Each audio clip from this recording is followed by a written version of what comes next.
नमस्कार मंडळी, हा ब्लॉग आहे रुद्रांशच्या वाढदिवसाच्या दिवशीचा म्हणजे 12 तारखेचा। आणि आता उशीर झालेला आहे ब्लॉग टाकायला। ती लवकर मुलं मोठे होतात आपल्याला कळत सुद्धा नाही। ज्यावेळेस रुद्रांश माझ्या हाती आला होता ना, एकदम छोटासा इवलासा मुलगा होता, तेव्हा बाळ होता, त्यावेळेस मला वाटलं की बापरे मी पकडू शकते की नाही, आणि भीती वाटत होती एक प्रकारची। नंतर तर आंघोळ करायला, कपडे धुवायला पण म्हणजे घालायला वगैरे पण भीती वाटत होती। जोपर्यंत आईच्या घरी होती तोपर्यंत ठीक होतं, नंतर मी स्वतःच्या हाताने करायला लागली, नंतर भीती पडाली।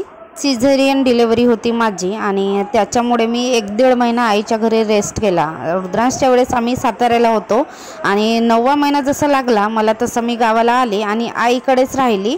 मग डिलिव्हरी वगैरे झाली तर इकडेच थांबली आणि डिलिव्हरी झाल्यानंतर 1.5 महिन्यांनी मी परत साताऱ्याला गेली।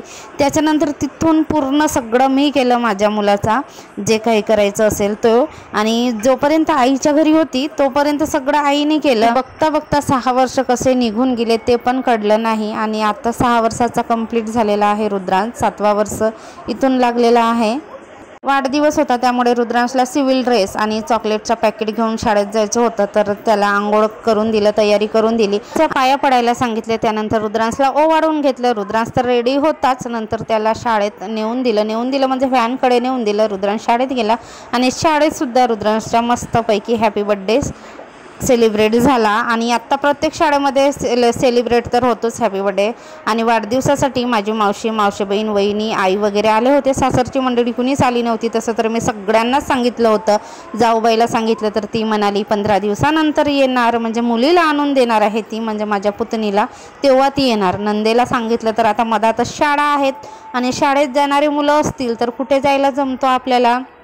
सासू सासऱ्यांना सांगितलं तर तिकडे पुराचं पाणी होता भरपूर, तर ते पण म्हणाले की आमचं नाही जमणार। तर ठीक आहे म्हटलं, नको जमे तुमचं नाही जमलं तर, पण आपले आई वडील असतील, आपली वहिनी वगैरे असेल तर आपण त्याने हक्काने म्हणू शकतो या, आणि नाही आले तर आपण रागवू पण शकतो आणि एक शब्द म्हणू पण शकतो की तुम्ही आले नाही तर आम्हाला चांगलं नाही वाटलं। पण सासरच्या मंडळींना आपण तसं म्हणू शकत नाही, मी तरी नाही म्हणू शकत। बड्डेला ना रुद्रांशच्या काहीतरी विसरल्यासारखं होत होतं, तर आम्ही ना फोटो क्लिक करणंच विसरलं। रुद्रांशचे पप्पा आतमध्ये याचे क्लिक केले एकट्याचे, पण नंतर वाढदिवसाच्या वेळेस आम्ही केलं नाही। मनासारखा हॅपी बर्थडे सेलिब्रेट झाला नाही रुद्रांशचा।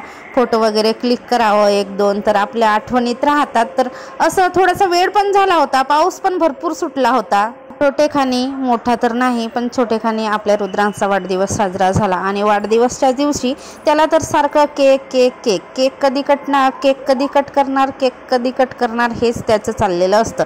तसं तर त्याने वाढदिवसाच्या 4-5 दिवसापूर्वी सुद्धा केक कट केला माझा हॅपी बर्थडे आहे म्हणून, आणि खाल्लं सुद्धा। आणि आम्हाला जे केक पाहिजे होतं रसमलाई ते आम्हाला काही वेळेवर मिळालं नाही। आम्ही ऑर्डर देऊन ठेवली होती पण दुसऱ्यांनी नेली होती। मग काय, रुद्रांशच्या आवडीचा चॉकलेट केक आणला। चॉकलेट केक तर त्याच्या आवडीचा आहे, पण आम्हाला रसमलाई केक म्हणजे ट्राय करायचा होता। आम्ही कधीच खाल्लं नव्हतं आणि कधी आणलं नव्हतं। तर वाढदिवस झाला, त्यानंतर नाश्त्यामध्ये समोसे, जलेबी, केक असा मेनू होता। एक समोसा, जलेबी असं दिलं होतं मी।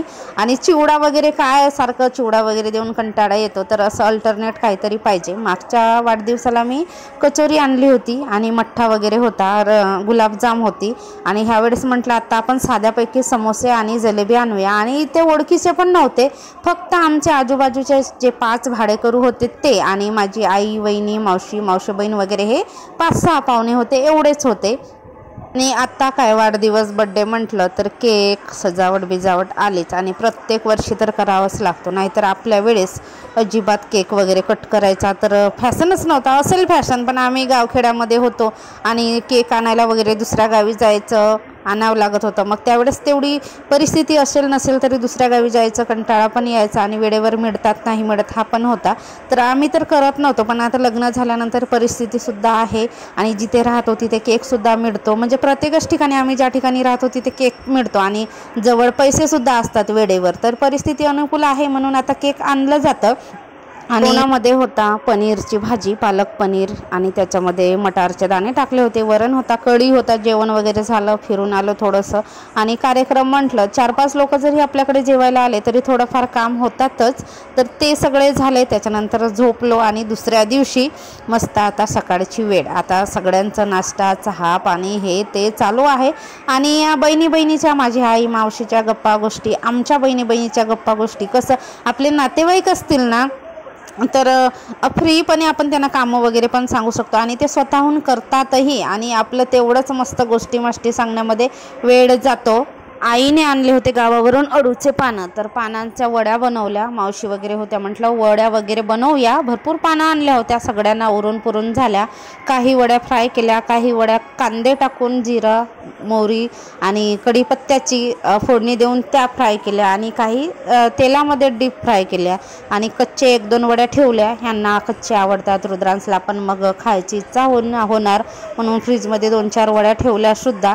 आणि पावणे नंतर गेले. आपल्याला जी मावशी बहीण वगैरे सगळे ते गेले. आई बहिणी राहिले. भार्गवी असेल, टिटू असेल, तर ह्या 3 मुलांची इतकी धमाल मस्ती असते, तेवढीच मारामारी पण होते, रडाफडी पण होते आणि तेवढीच मस्ती पण होते.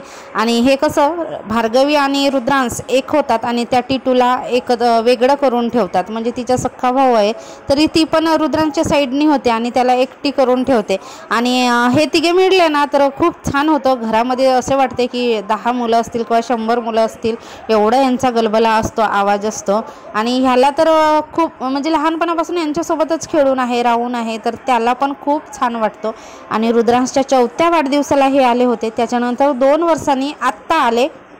माझी वहिनी वगैरे बऱ्याच दिवसांनी येते म्हणत होती, पण काही येतच नव्हती. म्हणजे माझी आईची औषधी वगैरे घ्यायला येत होती, तर त्यांचं काही येणं होतच नव्हतं. आणि कसं येते म्हटलं तरी येणं होत नाही. आणि कुठला कार्यक्रम वगैरे असेल तर आपण नक्कीच वेळात वेळ काढतो आणि येतो जातो. आणि आत्ता काय मोबाईलचा जमाना आहे, बोलणं चालणं बघणं सारखा रोजच रात्रंदिवस होतो. त्यामुळे आधीसारखा आपण गावाला कुठे जातो, 8-4 दिवस कुठे राहून येतो, गेलो तरी दिवसभरातून आपण रिटर्न येतो. म्हणजे आता जी नातेवाईक सगळे झाले ना, तर मोबाईलमुळे लांब गेले असं आम्हाला तरी वाटते.